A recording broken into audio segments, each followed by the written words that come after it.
There's not much that's basic about giraffe. They're one of our more high maintenance animals, and you need to know them pretty well because you get a lot of ranges and personalities, from freak shows to really calm animals, and having them together, all of those personalities in a group, you got to be really careful when you go in moving animals around, because you got to pay attention to your crazy ones and you got to pay attention to your bold ones too. So they definitely have very unique personalities. That's one of the things with giraffe that's kind of unique to them, is they're very gregarious, so they really want to be in a group together, and they're really easy to mix. So we can get animals from any random place and pretty much open up the trailer door and stick them right with them and they're fine. Vet care is really unique with giraffe as well. Whenever they get sick or we have an issue, it's one of those things that we really can't wait on. We have to be pretty quick because their energy reserves really go down.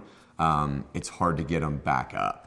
Typically in the winter, it's a lot more intense because they're locked in. So your care goes up quite a bit. When you're supplementing all the animals' hay, all the animals' feed, heat, things like that, it requires a lot. Their diet's a little more non-typical than what we usually have here. So their grain is specific for giraffe, and their hay we buy specific for giraffe as well. It'll take me about 2 to 3 hours to clean up and feed a giraffe. So it's just a lot more intense. We try to make it as similar as we can. That's kind of the goal with all the animals, is to mimic the wild as much as possible, but nothing about a barn is close to that. But I would say that at the wilds, we are a little closer than what maybe some other types of zoos would be, just because of our big spaces, because for about 5-6 months out of the year, they're in a large pasture and kind of on their own, really.